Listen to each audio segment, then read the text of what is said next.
People don't necessarily want 5'8" point guard, but you just got to separate yourself and do something different. Chase Adams, born November 9th, 1999. Talent is temporary. Hype is temporary. I want to be more than an internet sensation because that term puts you in a box.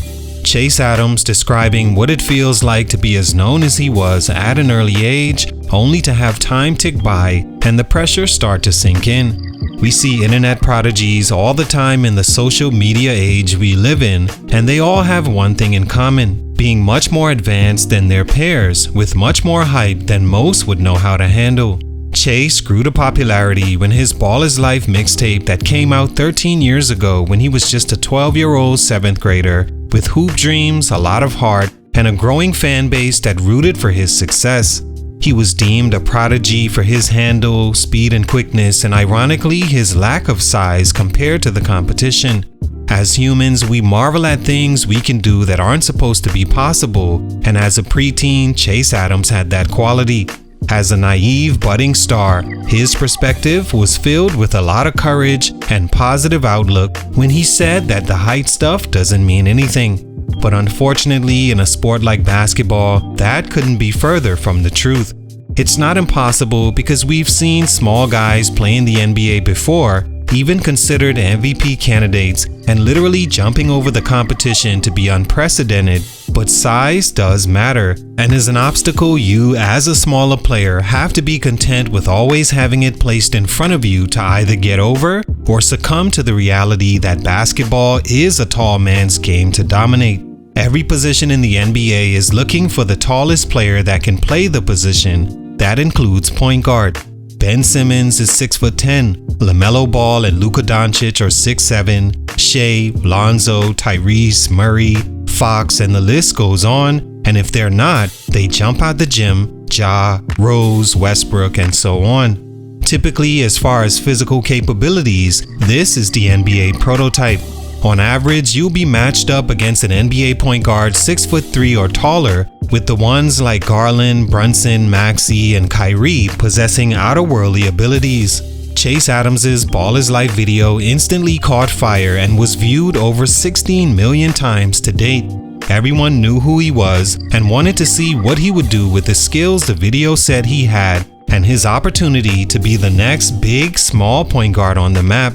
He began to be a mainstay on YouTube, and the hype grew and grew until it was no more. Like he said, it's all temporary. In the words of Lenny Cook, the worst thing is being famous when everyone knows you didn't accomplish what you set out to. Adams is not a failure by any means, because he can at least inspire the next small player that sees his video and believes they can overcome an obstacle that's defeated many: size. Whether a miracle happens at almost 25 years old, or his story was to be an inspiration, for these reasons, his growth was stunted. What happened? Let's talk about it. Salute to Chase Adams' fan page on IG for this request. It's your boy JC Stunted Growth. Let's get it, man. Take a minute to like, subscribe, and comment on who I should do next.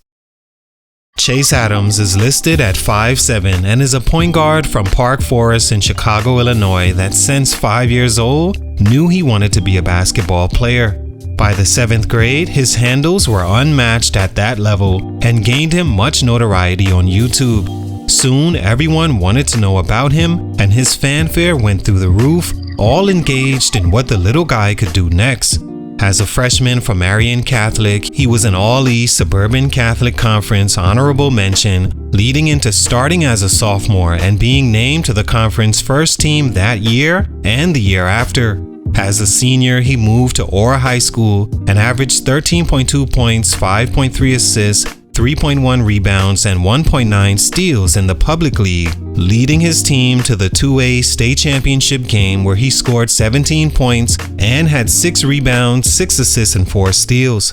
He spent a year at Linkier Prep to garner more D1 offers and averaged 17 points, 6 rebounds, 6 assists, and 4 steals.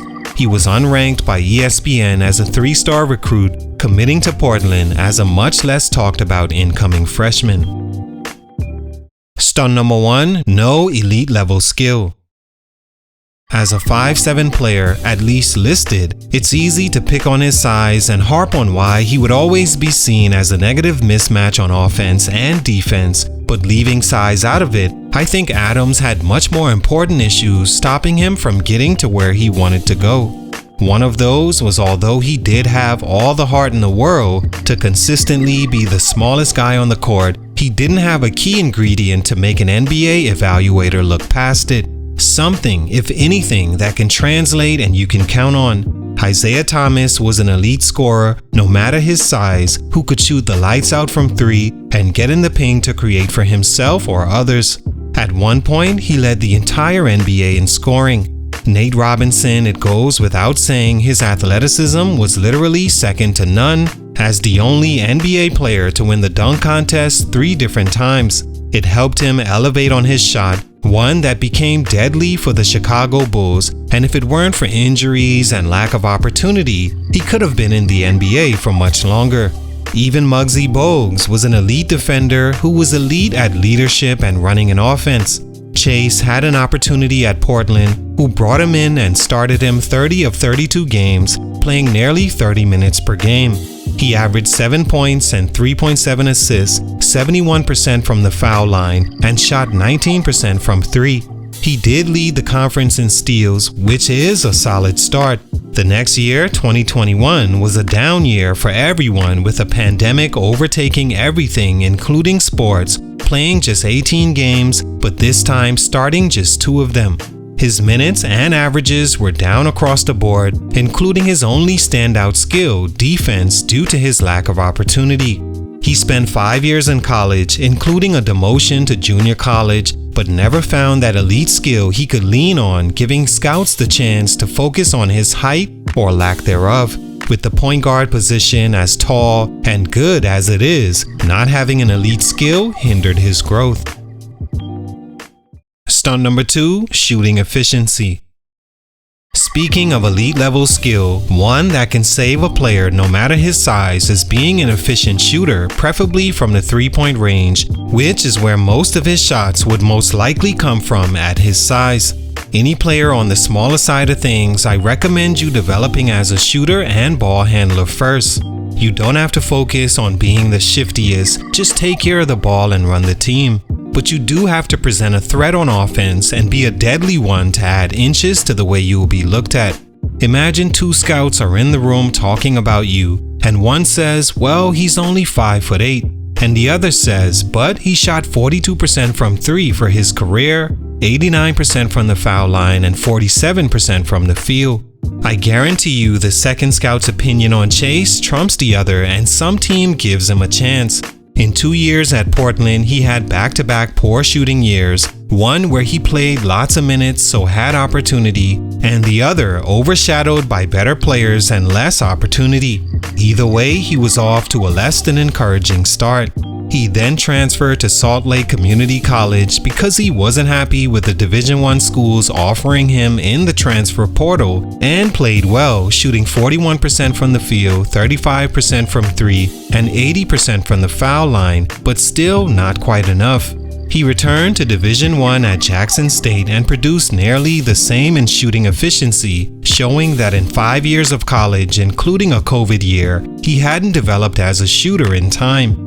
With college concluded, it read a small player who wasn't elite at any particular skill, and the one skill we can use to hide him in an offense while being a deadly threat if need be, which was shooting, we can find elsewhere in much bigger point guards. It made him not just overlooked, but completely off the radar in my opinion. Stunt number 3, the hype was too much. Being non-judgmental but completely honest, I think the hype Chase spoke about at 12 years old was too much. It's the biggest issue with the word prodigy when it comes to basketball players.